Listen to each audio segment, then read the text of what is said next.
dignos membros da mesa diretora deste congresso, queridos amigos que estarão encarregados das atividades durante os próximos dias, senhoras, senhores, queridas irmãs, queridos irmãos espíritas, jovens, aqueles que nos acompanham através da internet, nossos votos cordiais de muita paz.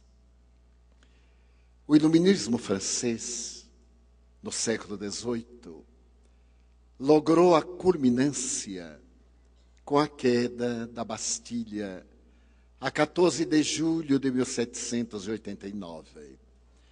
A Revolução Francesa, que se iniciara praticamente no Café de Paris, tinha no seu bojo o objetivo de libertar a França da casa dos Bourbons e de inscrever nas páginas serenas da justiça os ideais da humanidade, através da liberdade, da igualdade, da fraternidade.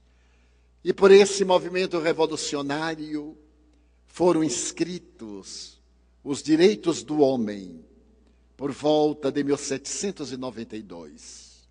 Logo depois, derivados pelo fanatismo, pelo absurdo, nas noites e dias sangrentos do período do terror.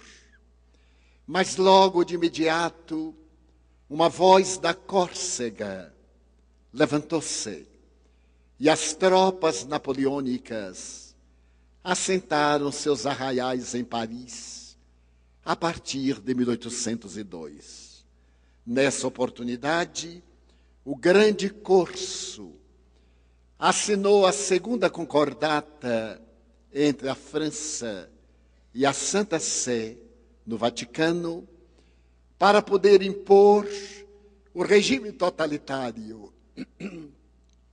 que se iria desenhar, iniciando-se a era inolvidável dos Bonapartes. No dia 2 de dezembro de 1804, na Catedral de Notre-Dame, em Paris, enquanto 200 vozes entoavam a música preparada para aquele evento especial, Napoleão Bonaparte e Josefina, colocados no estrado central, preparavam-se para ser coroado pelo Papa Pio VII, quando as vozes, parecendo inspiradas pelo mundo transcendente, atingiram a culminância na sua volúpia da música especial, programada para aquele momento único, pompa e circunstância. O Papa se ergue, carregando sob uma almofada de veludo a coroa e repetindo a cena que havia sido consagrada no passado a outro grande imperador em Frankfurt. Napoleão se ergue e, quebrando o protocolo, toma a coroa do Papa e autocinge-se para demonstrar publicamente a sua rebelião aos impositivos dogmáticos que chegavam de Roma. Ato contínuo, coroa Josefina como imperatriz e, de imediato, quando retorna ao palácio de Le Tuileries, manda encarcerar o Papa para demonstrar que a França estaria livre das imposições dogmáticas. Nesse período, o ano de 2004 que se extingue, a Terra estava recebendo no seu seio, ainda em trevas, o espírito de Escol, de Léon Hippolyte Denis Rivail, na cidade de Lyon, no dia 3 de outubro, 2 meses antes da consagração do imperador. É nesse período de turbulência que o jovem Denis Rivail irá preparar-se numa família católica para desempenhar a tarefa gigantesca de missionário, programador da era nova para a humanidade do porvir. Levado por sua mãe à cidade de Yverdun, onde Henrique Pestalozzi estava inaugurando as técnicas pedagógicas da Escola Nova, o menino, de origem francesa, irá fascinar-se pela trilogia pestalozziana: trabalho, solidariedade e perseverança. A obra de educação é, sobretudo, uma obra de trabalho cuidadoso, contínuo, de abnegação, no qual a perseverança faz-se indispensável para que sejam colocadas na mente do educando as ideias libertadoras e grandiosas que formam o caráter saudável e constrói o cidadão legítimo. Mas, ao mesmo tempo, é a solidariedade entre mestre e aluno, entre cidadãos, que formará o laço, o elan, que deve unir todas as criaturas na imensa família universal. Ao terminar o seu curso, o jovem Denisard Rivaio volve a Paris e dá início à sua obra de educação, porque desde cedo ele sabia que a educação é o veículo hábil para construir uma sociedade feliz. Mais tarde, ele terá a oportunidade de considerar, na questão 685A do Livro dos Espíritos, a resposta das entidades venerandas a respeito do dever dos jovens para com os idosos, dos filhos para com os pais, o mistério da educação, a tarefa grandiosa que está reservada à educação, mas não a essa educação que se adquire através dos livros, mas a educação moral, aquela que tem a ver com todas as necessidades da criatura humana, porque a educação é a maior adversária da crueldade e da ignorância. Quando é chamado para reflexionar em torno da realidade transcendental da vida, aferrado à doutrina positivista, que lhe deslumbrava a alma por constituir-se a religião da humanidade. A promessa feita por Auguste Comte de propor à criatura humana uma ética de comportamento saudável, libertando-se das tradições dogmáticas, por considerá-las ultramontanas e perturbadoras, Comte havia estabelecido na sua escola positivista que se existe vida depois da vida, isto é secundário. É importante que a criatura, durante a sua vida, realize os mistérios sacrossantos da dignidade, do dever, do respeito e da solidariedade. E se não existe vida depois da vida, terá valido a pena uma existência calcada nos deveres que constroem o verdadeiro cidadão, a criatura plenamente feliz.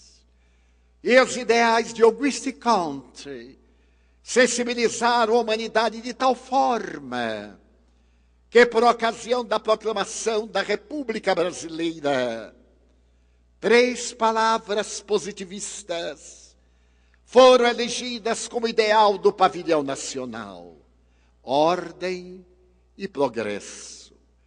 Então o professor Denisard Rivaio, à medida em que se permitia penetrar no mundo da transcendência para compreender a vida, deu-se conta que somente a caridade poderia realizar o ideal de enobrecimento humano nesse processo superior da individuação, do estado luminoso, da iluminação interior, da plenitude do reino dos céus na sua vida íntima. E por isso, educador emérito Allan Kardec, pseudônimo de que se utiliza para iniciar uma vida nova, irá estabelecer também uma tríade, para que a doutrina espírita possa encontrar ressonância na sociedade, que é o trabalho, a solidariedade e a tolerância, substituindo a palavra perseverança do seu mestre pela tolerância que deve viger entre as criaturas, de se suportarem, de dar o direito a cada um de ser como é, e assim impor-se o dever de ser cada dia melhor do que na véspera, e sempre melhor no dia seguinte, lutando infatigavelmente contra as suas imperfeições. A solidariedade, entretanto, apresentada nos dias modernos, ainda permanece como elan mágico para poder unir as criaturas humanas que se abracem fraternalmente, dando direito à liberdade de conduta, o direito de ir e vir, o direito de pensar, mas também a alta responsabilidade de assumir as consequências do seu comportamento mental, social e de relacionamentos humanos.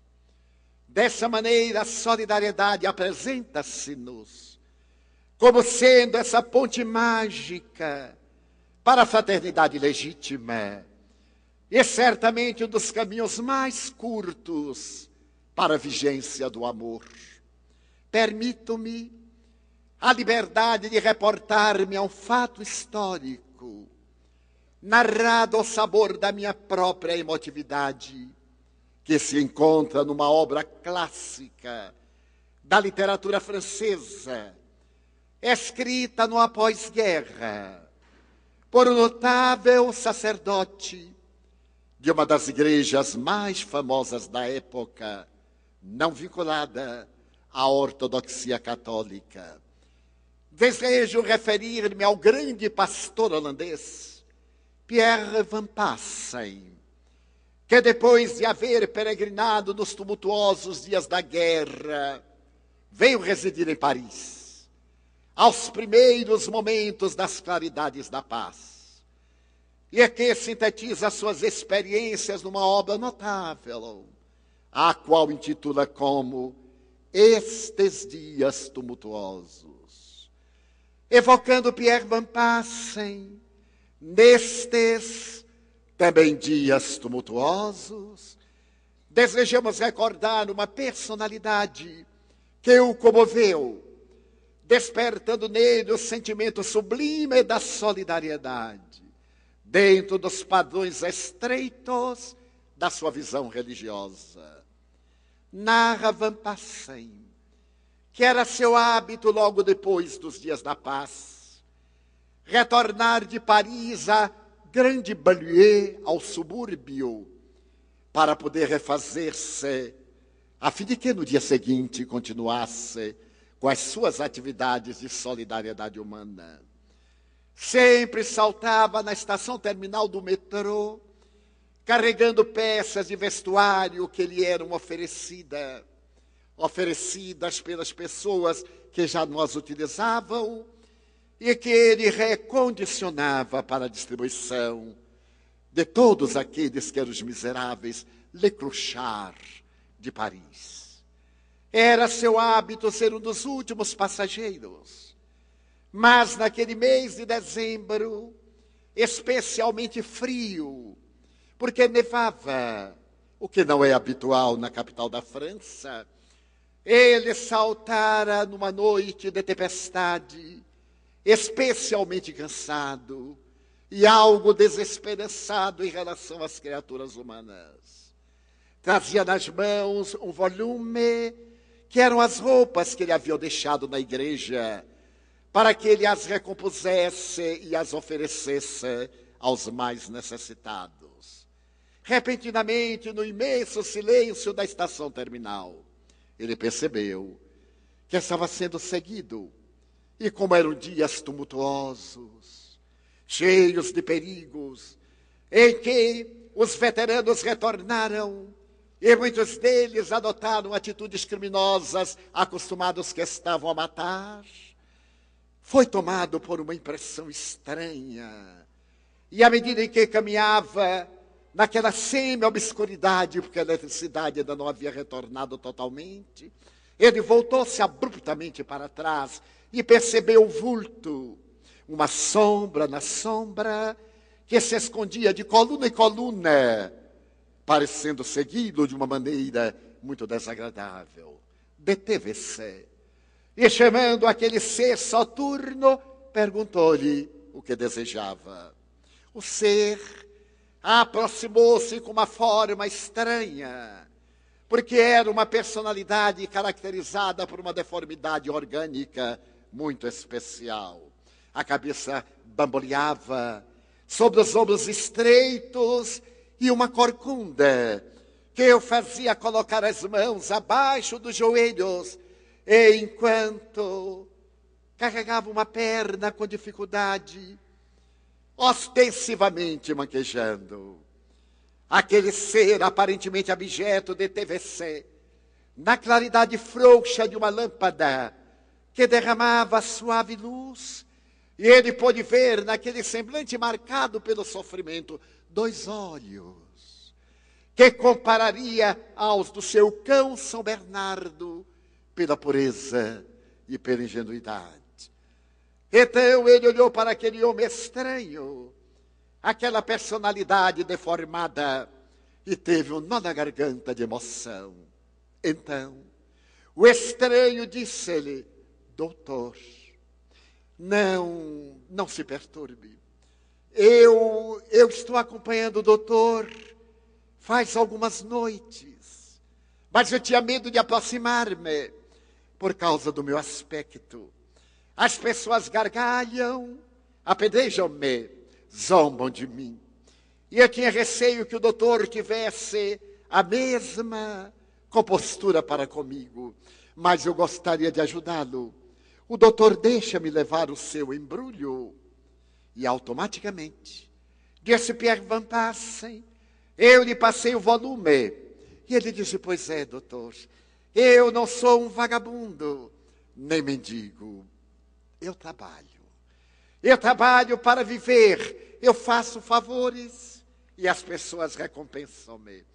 Eu desejava conhecer o doutor de perto. Olhei-o e disse: vamos andando. Ele, cocheando, foi atrás de mim, como um cão obediente ao seu amo.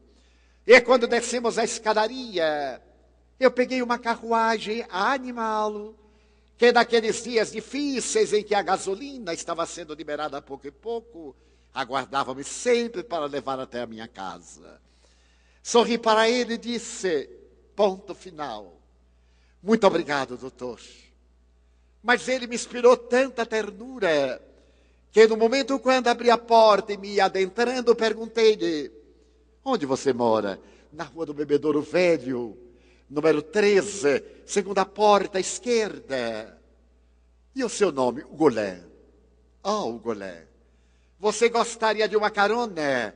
Eu vou na direção da Rua do Bebedouro Velho e poderei levá-lo. Doutor, já que o senhor insiste, eu aceito a carona. E lépido ele trepou no degrau, assentou-se e encostou-se no outro lado, no vidro bisotado, por onde a neve caía como sendo lágrimas petrificadas e brancas dos anjos chorando no céu azul de turquesa dos arredores de Paris. Dei o sinal e podia ver os cascos dos animais batendo nas pedras negras e úmidas, até quando passamos defronte da imensa catedral, e o Golã limpando o cristal bisotado com a mão, disse: doutor, o senhor acredita em Notre-Dame de la Consolación? Oh, sim. Eu sou cristão. Ah, doutor, o meu encontro com o senhor não é casual. É que eu tenho necessidade de fazer um pedido a Notre-Dame de la Consolación, mas eu não sei ler. Eu não sei escrever. E como o doutor certamente o sabe, eu queria pedir-lhe um grande favor. E ele abaixou-se contemplando o dedo pétreo da torre, apontando os céus, que terminavam cuspindo neve na terra. A carruagem prosseguia, e eu percebi que era quase uma criança, apesar dos maus tratos e da aparência desgastada. Doutor, é o seguinte, está fazendo tanto frio. E eu não tenho sapatos. Eu uso esses tamancos holandeses, por sinal da sua pátria, porque eu soube que o doutor é holandês. E estão muito gastos. Olhei para os pés de Ugolã, que de fato eram 2 pedaços de madeira enrolados em trapos. Eu gostaria de fazer uma carta a Notre-Dame de la Consolación, porque dizem que na noite de Natal, Nossa Senhora da Consolação visita as crianças órfãs, pobres e miseráveis, e embora eu pareça um adulto, doutor, eu tenho só 14 anos. Foi uma surpresa para mim. Eu queria pedir a Nossa Senhora que na noite em que comemora o nascimento do seu filho, ela me oferecesse um par de calçados para diminuir o frio que eu sinto nos pés. Será que o senhor faz a carta? E que ela me atende porque eu sou desconhecido? Com certeza, Ugolã. Eu irei fazer a carta, colocarei o seu endereço e tenho certeza absoluta que Notre-Dame de la Consolación lhe trará na noite de Natal um par de calçados. Mas ela deseja saber o número do seu pé. Doutora, é interessante. Todo mundo tem os pés, um maior do que outro, não é verdade? Dizem. Eu sou ao contrário. Eu tenho um pé menor do que o outro. Então os meus sapatos são 40, o pé esquerdo. 41 o pé direito, porque é o pé que eu claudico. Não sei, ele é um pouco maior. Será que Nossa Senhora me dará esse par de sapatos? Eu imaginei que teria que comprar 2 pares para atender o 40 e o 41. Doutor, tem um detalhe. Já que Nossa Senhora me vai dar o par de sapatos, seria ideal se ela me pudesse dar marrom e branco. Eu nunca tive. E o sonho da minha vida é possuir um par de sapatos marrom e branco. Com certeza, Ugolã. Mas vamos anotar o endereço, Rua do Bebedouro Velho, número 13, doutor. Segunda porta à esquerda, do segundo andar. Não há problemas, Ugolã. Tenha certeza que Notre-Dame, na noite de Natal, estará com você e irá atendê-lo com carinho. Quando nós passamos pela Rua do Bebedouro Velho, eu ia mandar parar e disse: não, doutor, eu gostaria de ir um pouco adiante, eu quero ter o prazer de deixá-lo em casa. Eu voltarei a pé. Estou acostumado, doutor, com esse frio. Eu tenho que caminhar, porque lá no meu quarto o agasalho não é assim tão confortável e não há lareira. Bem, chegamos até a minha casa e quando eu ia pedir ao cocheiro que levasse a sua, eu saltei. E somente por gentileza eu perguntei: Ugolã, você gostaria de saltar? Doutor, já que o senhor insiste, eu saltarei sim.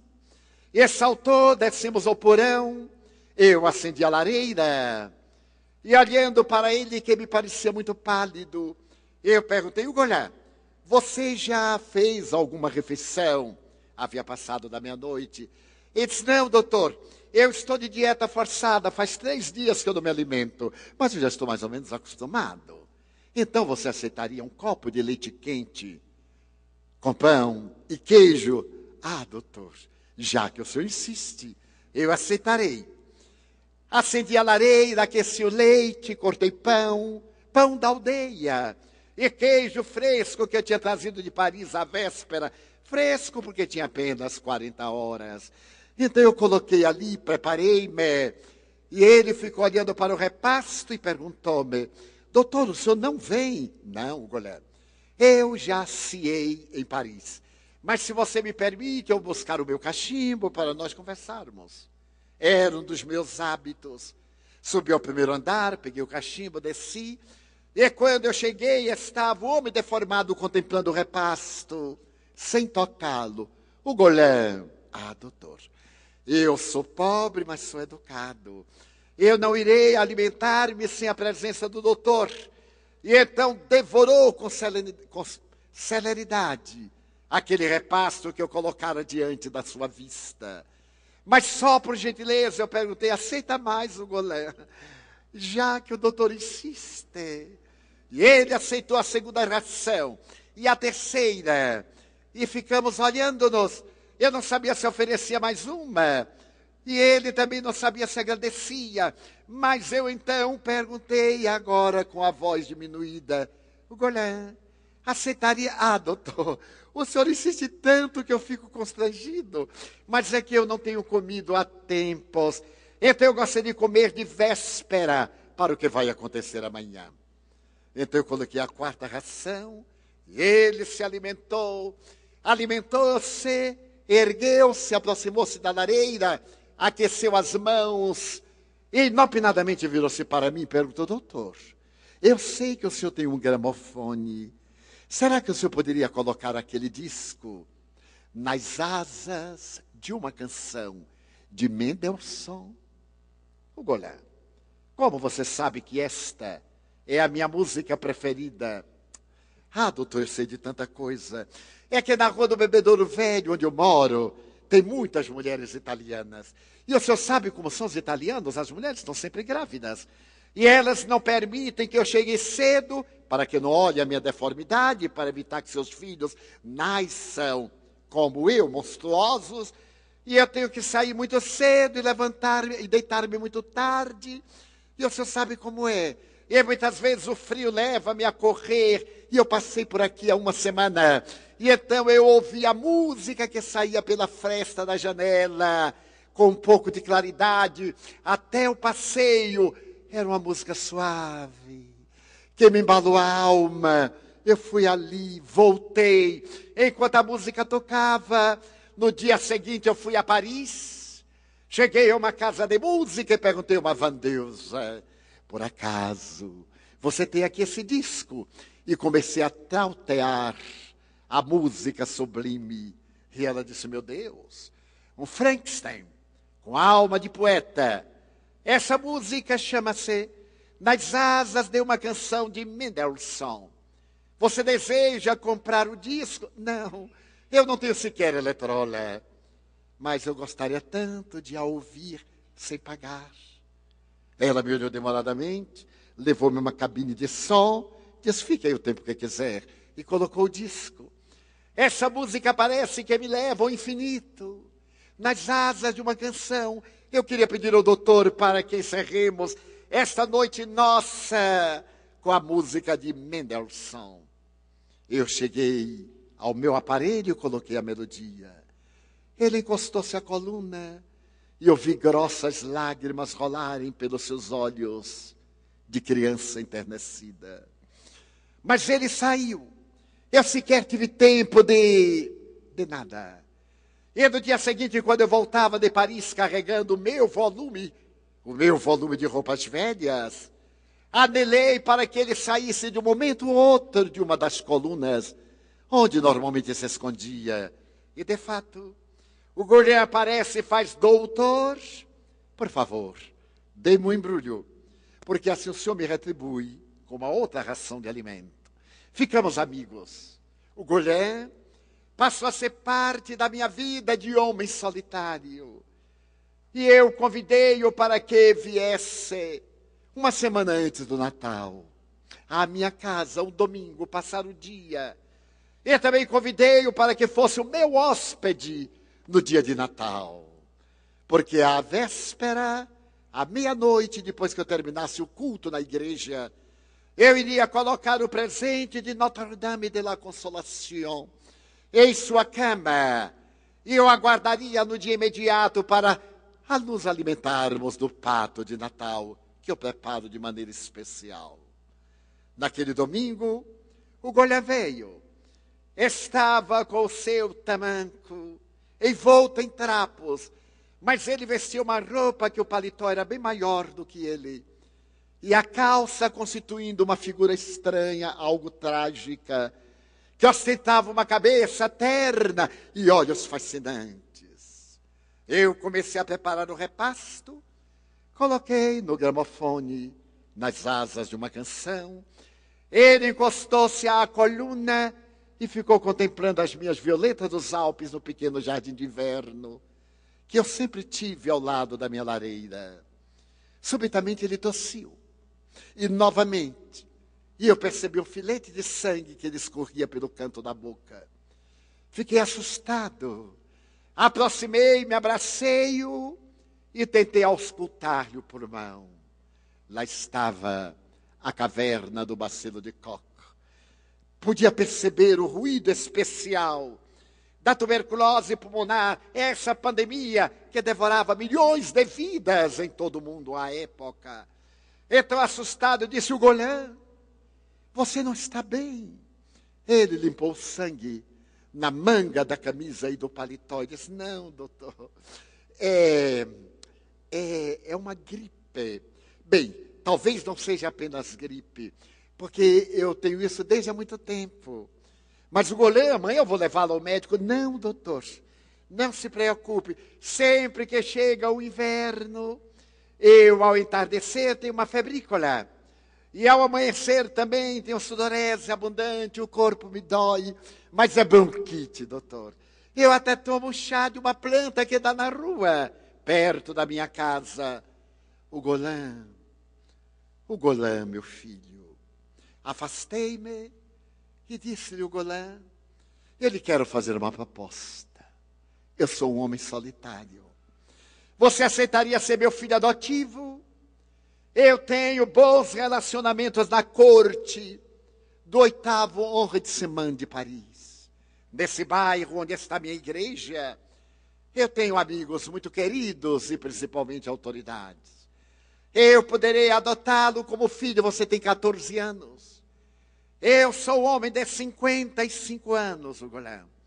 Será tão bom para mim ter a sua companhia. Ele me olhou, os olhos lacrimejaram e ele disse numa voz roufanha: não posso, doutor. Eu não posso. Mas o Golã, será que eu não sou... Não, doutor. Não é isso. É que eu tenho uma irmã, doutor. Mas eu adotaria a sua irmã também. Não, doutor. Não é assim tão fácil. Eu nasci na Normandia, a mais bela região da França, por onde os aliados entraram para salvar a Europa. Eu sou normando, doutor. Normando como grandes vultos da história da França. Eu sou filho de uma família muito feliz. Marie e eu constituíamos uma família com meus pais. Mamãe era um anjo que nos vitalizava aos 3. Nós fomos crescendo nesse ambiente de ternura de uma cidade do interior, uma aldeia perto da praia.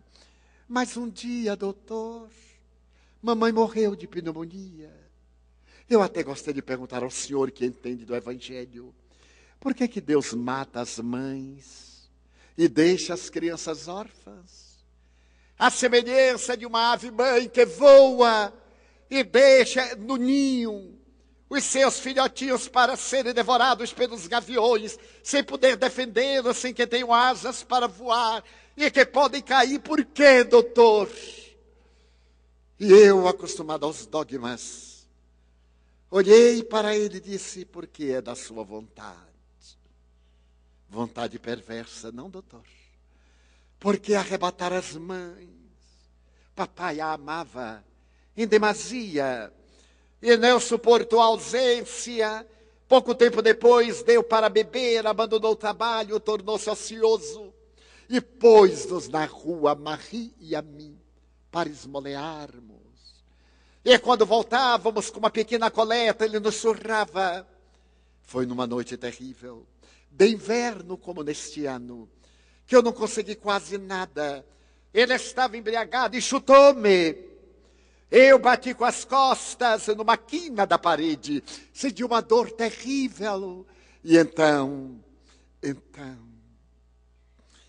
me levaram para uma casa, de onde a misericórdia fugiu envergonhada. E ali eu fiquei. E Marie, que é linda, doutor, ela é mais velha do que eu, 2 anos, mas ninguém diz. Tem os cabelos negros que descem como se fosse a pluma de uma graúna. Tem os olhos vivazes. Então Marie um dia me foi visitar e disse: fujamos daqui. Ele nos vai matar. Vamos a Paris, Ugolin. O trem de terça-feira. O trem de gado que nos leva à estação de leste. Trem que os mendigos tomam. Fujamos.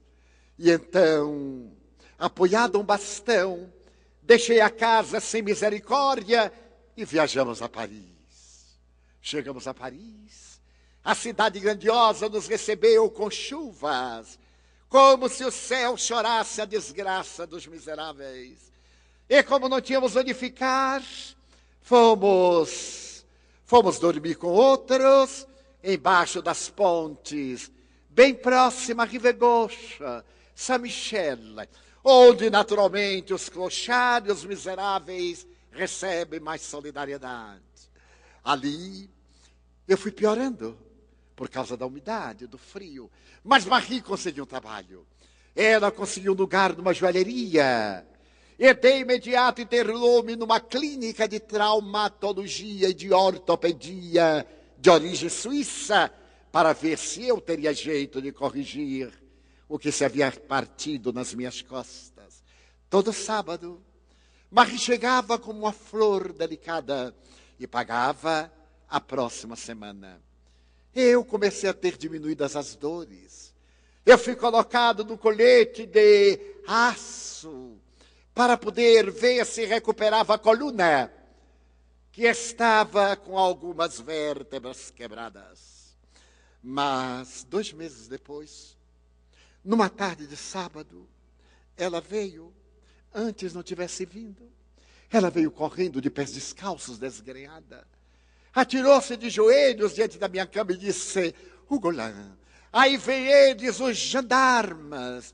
A polícia vem atrás de mim. Eu sou inocente, Ugolin. Eu sou inocente. Então, chegaram 2 animais vestidos de gente e arrastaram a minha irmã.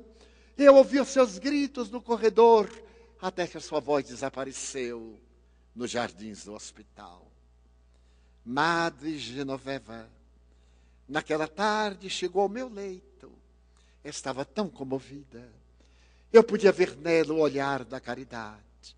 Ela disse: Ugolin, infelizmente, meu filho, você não pode ficar aqui. A clínica é uma clínica de experiências científicas. E eu trabalho de graça, eu e as minhas irmãs, para poder diminuir as dores morais dos pacientes. Mas a clínica exige estipêndios muito altos, os médicos são muito bem remunerados, todos eles que aqui trabalham. Então, Ugolin, eu tenho uma tarefa difícil. Irmã, não se preocupe. Madre, pode tirar o colete. Ela desatou o colete chorando. Passou a mão na minha cabeça, olhou-me nos olhos e disse-me: Ugolin, sua irmã é inocente. Ela estava trabalhando numa joalheria, não é verdade? E, naturalmente, o proprietário, diante de uma jovem tão bela, desejou seduzi-la, atirá-la na prostituição, e ela negou-se. E ele se vinga, denunciando-a como ladra. E como os infelizes nunca têm razão, com toda certeza, ela irá para o cárcere. Ela está presa. E o julgamento dela será dentro de 2 semanas. Em determinado bairro. Eu olhei para a madre, beijei-lhe as mãos. E ela deu-me um bastão para eu poder me apoiar. 2 semanas depois, eu estava no tribunal que julgava aquelas causas locais. E à frente estavam desses velhos depravados, pitando, diante de um tribunal de injustiça, em que o meritíssimo juiz também fumava. E ali desfilavam as misérias da nossa sociedade suburbana. Quando Marie foi trazida, olhei-a, não era minha irmã. Em 2 semanas, ela se havia modificado tanto. Vestia uma roupa negra, estava pálida, envelhecida. Eu, então, quando ela passou, eu sorri e disse: Marie, não sou Marie. Fui levado ao banco dos réus. E então a acusação foi inclemente, depravada. Traiu seu amo e patrão que lhe dava o pão diário, enquanto o cínico pitava no tribunal. Porque os poderosos têm direito a tudo. Se fosse um pobre, seria expulso. Mas não ele, que era proprietário de uma grande joalheria no coração da cidade. E foi colocado como defesa um desses estudantes de advocacia que sequer sabia o nome da sua cliente, que arengou qualquer coisa, o juiz ouviu indiferente e bateu o martelo. 2 anos de prisão na conciergerie. A prisão de mulheres, onde esteve Maria Antonieta. E então eu vi minha irmã sair. E não tendo onde morar, eu fui para as pontes do Sena. 2 anos depois, como demora o tempo do sofrimento quando se espera. Eu soube que ela seria libertada, e passando nos jardins do Louvre, eu tomei de algumas flores roubei-as, e fiquei à porta de la conciergerie, para esperar Marie sair de dentro do presídio, onde eram proibidas visitas. Ela saiu por detrás da porta de bronze, mas não era minha irmã. Era uma mulher perversa. Eu me aproximei e disse: Marie, fora. Marie morreu aí dentro. Foi assassinada. Eu não tenho nome. Marie. Eu sou o Golin, eu sei. Mas eu não sou Marie. A sociedade não quis a jovem digna, terá meretriz. E eu saberei vingar-me, adquirindo as enfermidades mais perversas para destruir os meus destruidores. À frente estava um homem de cabelo lambuzado de brilhantina, cínico, proxeneta, que a recebeu com um beijo, colocou na carruagem e eu fui correndo atrás, claudicando até a carruagem desaparecer, ali mesmo em Saint-Michel, perto de la conciergerie. Então eu soube que o comércio da carne tinha suas regras. Primeiro, a pessoa era operada, a mulher, para não sentir prazer, para não conceber. Depois era treinada para explorar o máximo. Depois, no caso de Marie, que era virgem, era leiloada. E então minha irmã foi para um hotel de luxo. E eu soube. Então eu pedi que ele fizesse um bilhete dizendo que ela chegasse à janela para eu dar-lhe um adeus. E quando ela apareceu, parecia uma deusa grega de penhoar. E eu lá embaixo lhe acenei adeus, era tão bela minha irmã. E ela disse assim: vai embora. Marie morreu, Golin. Vai embora. E foi levada. Por um tempo, ela esteve em grandes hotéis. Depois ela passou para uma pensão. Depois ela foi para uma outra casa. E agora ela vive na Rue des Frères. Porque a escada do vício não tem último degrau. Sempre se desce mais. E a queda dos infelizes nunca encontra o chão. Sempre vai para o abismo. Eu não posso, doutor. Eu amo Marie. E de vez em quando eu passo por lá somente para vê-la, besuntada de óleo, vendendo o corpo, que já não vale quase nada. Ela está como eu, com essa mesma tosse, e disfarça a palidez com o ruja, com as tintas da face. Perdoe-me, doutor. O Golin, você também não me conhece. Eu nasci na Holanda, Golan, como já você percebeu. E me tornei pastor. Eu me tornei pastor de uma igreja renovada. Eu sou de ascendentes judeus. Quando os nazistas invadiram a Holanda, eu fugi com a minha família para a Inglaterra. Éramos minha mulher, um filho varão, 2 meninas e eu. Meu filho estava com 20 anos. E fomos recebidos por Sua Majestade Britânica com todo o calor e ternura. A congregação a que eu pertencia deu-me uma igreja onde poderia oficiar. E todos eles me arranjaram uma casa nos arredores de Londres. Mas a guerra é tão perversa. E à medida que os dias se passavam, todos os cidadãos britânicos deveriam defender Sua Majestade. E, ademais, defender o mundo da senha nazista, fascista, do terror. E o meu filho foi convocado. Partiu para a guerra. Em 1944, eu recebi a notícia de que meu filho morreu. Sua Majestade, o rei Jorge VI, mandou-me um telegrama com os objetos de uso de meu filho e a carta que ele me estava fazendo quando um petardo atingiu-lhe o cérebro, arrebentando-lhe antes o crânio. Ele havia escrito: papai, por que nos temos que matar? Até antes, aquele que está do outro lado da linha era meu colega. Estudávamos na mesma universidade, pertencíamos a nações diferentes, mas éramos amigos. Agora eu tenho que o matar, porque senão ele me mata. Eu tenho medo, papai. Eu tenho medo, todos nós estamos com medo. Chove. E eu estou orando: Pai nosso, que estás nos céus. Mas não terminou.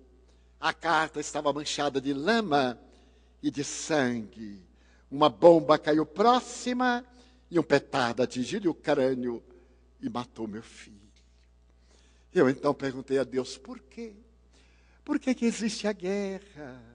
Por que um fanático levanta-se e ceifa milhões de vidas ante o estado de inércia da humanidade em geral?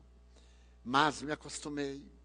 E no ano de 1945, quando von Braun criou as célebres bombas voadoras, que eram atiradas da Alemanha sobre a ilha, especialmente sobre Londres, e a devastava, certa madrugada eu voltava para casa. Quando escutei o sibilar no ar, ergui a cabeça e vi uma bomba, atirei-me no chão, e ela caiu sobre minha casa e matou minha mulher, as minhas 2 filhas. Então eu fiquei sem ninguém. Acabou a guerra. A Inglaterra era minha recordação. Eu resolvi servir a Deus em Paris. Eu não tenho ninguém. Ninguém. Você não gostaria de ser meu filho, Golan? Porque somos 2 solitários e eu traria Marie. Faríamos um tratamento médico, psicológico. Eu vou pensar, doutor. Deixe chegar o Natal. E o Golan saiu correndo entre lágrimas. Dia 25 de dezembro, daquele longínquo 1945. Fazia frio. Era o dia santo do Natal. Eu estava me preparando para receber o Golan e ter a notícia de que ele aceitaria ser meu filho. Já havia preparado o prato de Natal. Mas como tenho o hábito de usar o cachimbo, eu resolvi ir à tabacaria de Pierre para poder adquirir o tabaco para o meu vício. E quando cheguei, 10 horas da manhã, Pierre descia a porta de metal e disse: não vendemos mais nada, doutor. Está tudo suspenso. Mas como não? Não, doutor. O abade de La Roudère decretou que qualquer um de nós que se mova fora do sentimento religioso comete pecado mortal. O senhor não soube, doutor? Aquele monstro, quer dizer, aquele indivíduo que o doutor bota dentro de casa, ele morreu. Morreu. Ele vai ser velado na igreja, mas eu não sei exatamente. O senhor pode informar-se do abade. Eu corri, atravessei a praça imensa, adentrei-me na catedral de Notre-Dame. Adentrei-me e vi o abade, um homem de 70 anos, caminhando de um lado para o outro com as mãos para trás. Era um homem venerando. Então eu me aproximei com respeito e disse-lhe: abade, eu sou o doutor Pierre Van Passe. Eu pertenço à congregação tal. Eu soube que o meu amigo, um filho meu, o Golano, morreu. Eu gostaria de saber. Mas o Golã não tinha amigos, respondeu o abade. Como não? Eu sou amigo do Golã. Eu recebi da minha casa várias vezes o que aconteceu com o Golã. Ele recuou, olhou-me duro nos olhos e disse: o Golã suicidou-se. Abade, ele não faria isto. Ele não faria isto. Ele tem uma irmã. Bem, ele foi assassinado, porque o suicídio dele é um assassinato. Eu voltava da missa do galo e passava ali pelo pequeno bosque. Quando eu passava, à luz fraca de um lampião, eu vi um homem amarrado a um poste, sem as roupas, a pele branca, recebendo a neve e o frio. Eu olhei e escutei um gemido. Havia um grupo de jovens que rodava de mãos dadas, cantando cirandas. Então os jovens gritaram: Feliz Natal, abade. Mas esses ouvidos, acostumados à confissão, eu escutei os gemidos, acerquei-me, e lá estava um homem deformado, derreado, atado em cordas, as vestes do chão. Eu tirei os cordões da minha sotaina e expulsei os vândalos embriagados. E então desatei as cordas, vesti-lhe a indumentária rasgada, ergui-o nestes braços, estreitei-o de encontro ao peito. Ele colocou a cabeça pesada no meu ombro e perguntou chorando: abade, hoje não é o dia de Natal. É, meu filho. Não é o dia que Jesus nasceu. É, meu filho. Mas ele nasceu para os ricos, não foi, abade? Não, meu filho. Ele nasceu para todos. Abade, por que fazem assim comigo? Que culpa eu tenho de ser deformado? Por que eu sou assim, abade? E eu não lhe pude dizer nada. Eu não sei por que era assim. Abade, por que faz isso comigo na noite de Natal? Se Jesus veio para redimir os miseráveis, por que a mim? Cale-se, meu filho. Não blasfeme. Existem mistérios, a doutrina dos mistérios, que nós não penetramos, mas não se rebele. Eu sou seu amigo. Eu estou solidário a você. Venha, meu filho. É noite de Natal. Ouçamos a melodia dos anjos. Trouxe até aqui a sacristia. Coloquei-o no divã. Ele me olhou profundamente comovido. Então eu preparei aquele outro divã e disse: deite-se, durma. Uma noite de sono renova as nossas energias amanhã. Nós conversaremos com calma. Abade, hoje é Natal. Feliz Natal, meu filho. Ele ficou me olhando e eu lhe disse que às 6 da manhã eu viria para a missa matinal. Puxei a porta da sacristia e ele ficou. Quando eu cheguei aqui às 6 horas, a cama estava intocada, somente o lugar que ele sentou. Por certo, ele estava cansado e voltou a casa. Mas na hora que eu celebrava a Santa Missa, e no momento em que eu ergui a Eucaristia, 2 crianças entraram correndo e gritaram: abade de la Rudère. Um homem morto nas águas do Sena entre os sargaços. Eu pedi licença a Nosso Senhor, coloquei-o ali e saí a correr. Quando eu lá cheguei, era ele. Não suportou a humilhação, a miséria. Ele já havia sofrido muito, mas essa humilhação terrível, ele não suportou e optou pelo suicídio. Esse crime é contra Deus, mas não é tudo. Quando nós trouxemos seu corpo e revistamos os bolsos, encontramos uma fotografia de uma jovem, um endereço. Mandamos lá. Era uma vendedora de ilusões. O soldado subiu ao terceiro andar. Ela já se besuntava às 7 da manhã para o comércio miserável da carne. E o soldado perguntou-lhe, Marie, sim. Eu veio em nome do abade de la Rudère, porque o Golin, tinha o nome dele, o Golin, que fizeram com ele? O Golin, senhorita, o Golin morreu. Não. Ele não pode morrer. Senhorita, o Golin suicidou-se. Ela parecia uma fera. Bateu a porta na cara do soldado, que desceu a escada e eu escutou um estampido de arma de fogo. Subiu correndo, ela estava numa poça de sangue. Porque parece que ela ainda vivia por causa do irmão. Eu pedi permissão às autoridades policiais para trazer-lhe o corpo depois da necrópsia, como de Golin. Serão velados os dois aqui em a nave da catedral. Às 15 horas eu irei inumá-los ali no jardim.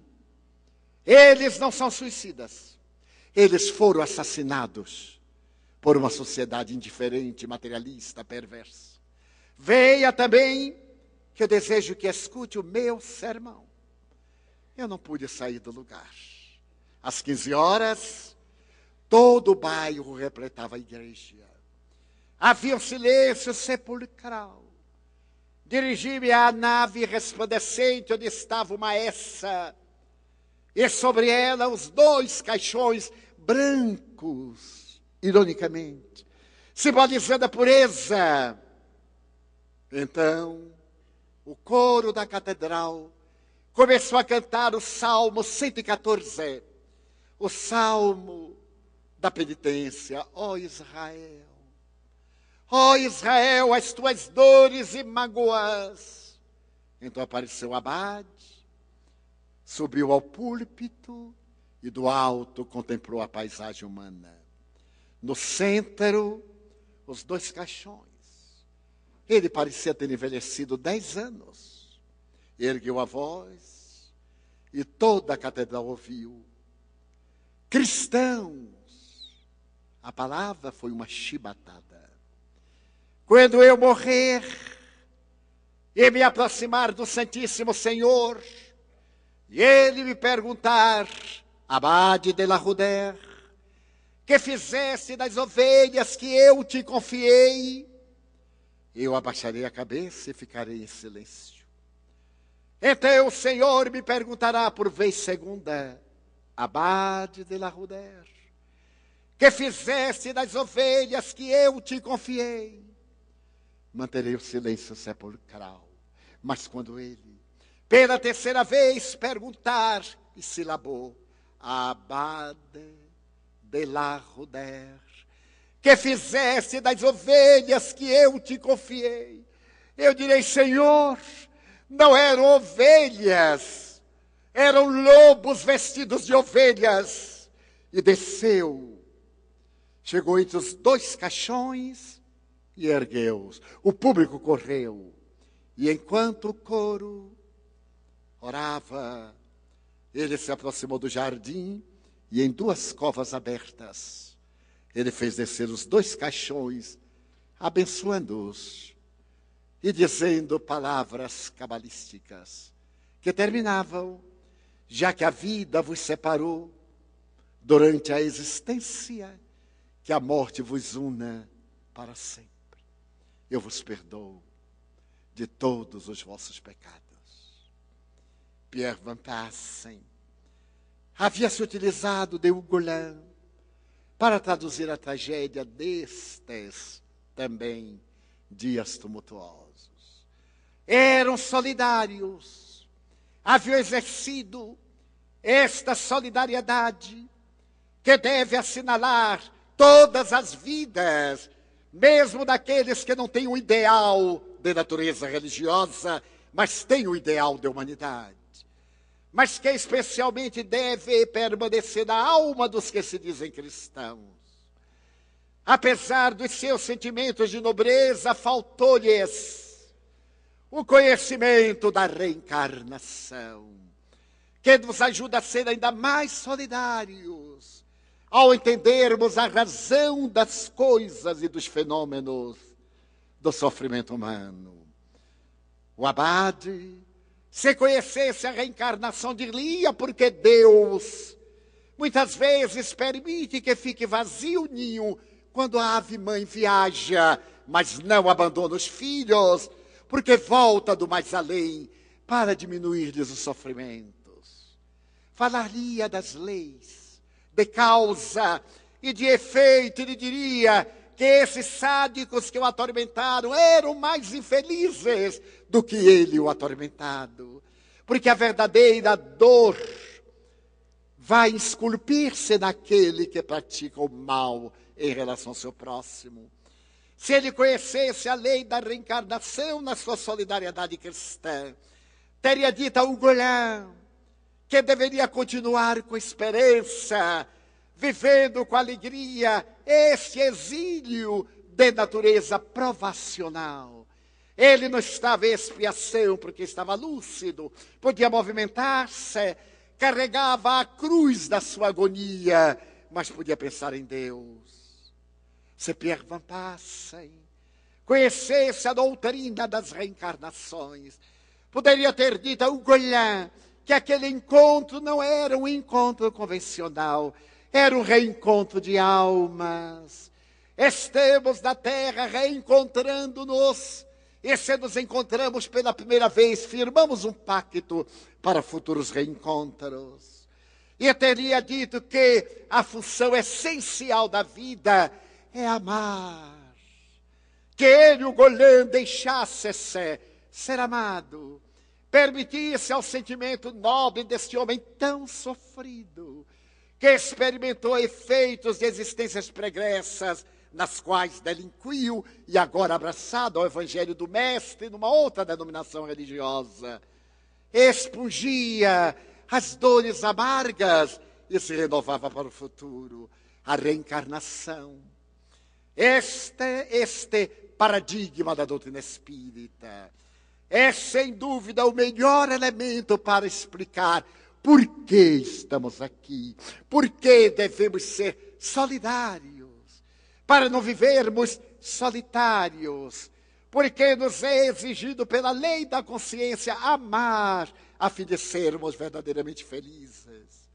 Este congresso, ao eleger a solidariedade, na sua expressão mais elevada, distende essa solidariedade, como disse muito bem o doutor Novelino, repetindo as palavras da doutrina espírita, a caridade que vai além da esmola, a caridade moral. Porque é muito comovedor dar o pão a quem tem fome, mas é extraordinário dar a luz ao ignorante, o alfabeto àquele que o desconhece, oferecer ao indivíduo os elementos para que se liberte da miséria, ao invés de mantê-lo na miséria com as nossas migalhas. A verdadeira solidariedade é a irmã gêmea da caridade, e o conhecimento que liberta é o instrumento que pode proporcionar muitas bênçãos nos estudos que teremos a partir de amanhã, às primeiras horas. Os nossos âncoras estarão examinando a solidariedade sob vários enfoques. A luz consoladora do Espiritismo. E os expositores estarão enriquecendo-nos de sabedoria, não para enriquecermos a mente, para dulcificarmos o coração, para aprendermos que numa sociedade justa há lugares para Ugolãs, para Maris, para Abades de la Rudère, para Pierres Van Passe. Há lugar para todos em uma convivência fraterna. E nesses dias de tanto tumulto, de violência, de sexolatria, de toxicomania, de disparates legais que nunca serão morais, é necessário que nós, os cristãos espíritas, vivamos o Evangelho, para que todos saibam que somos seu irmão, para que todos identifiquem que somos realmente irmãos, e que a nossa proposta não é verbal, não é intelectual, é uma proposta que redime o homem perante a sua própria consciência e dignifica-o, tornando-o cidadão do universo.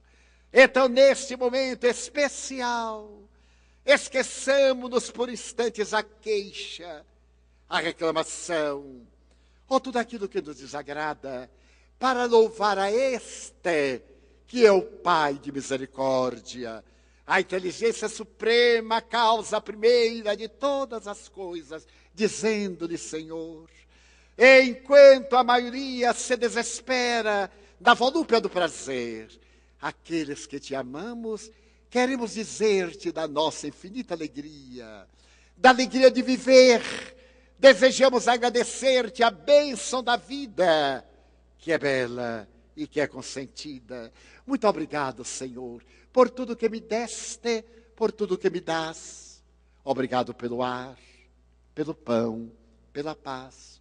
Obrigado pela beleza que os meus olhos veem no altar da natureza, olhos que veem o céu, a terra e o mar, que acompanham a ave ligeira que voa fagueira pelo céu de anil e se detém na terra verde, salpicada de flores em tonalidades mil.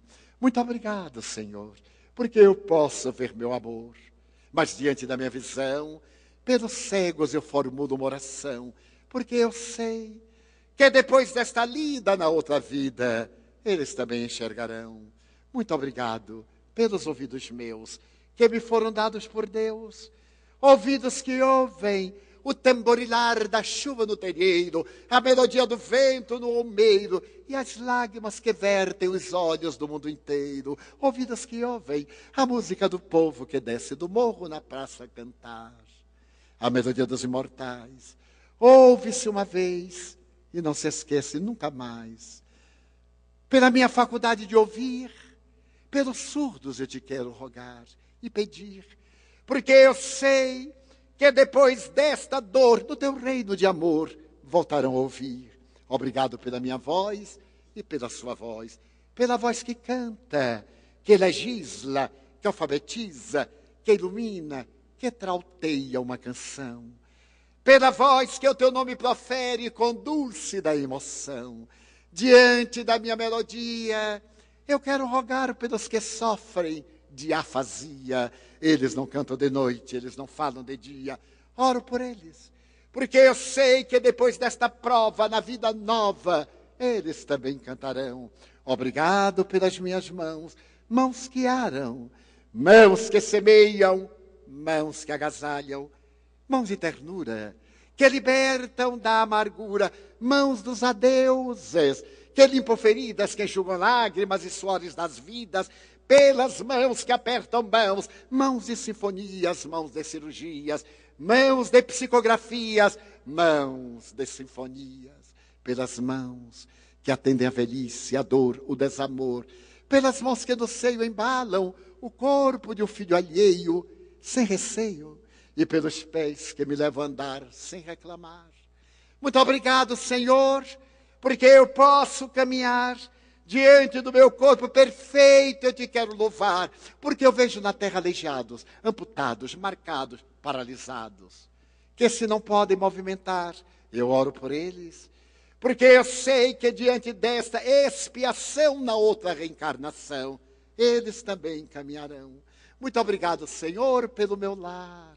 É tão maravilhoso ter um lar.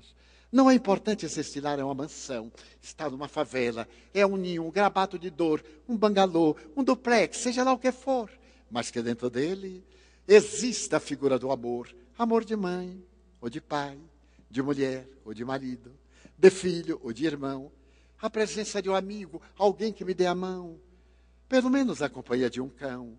Porque é tão triste viver na solidão.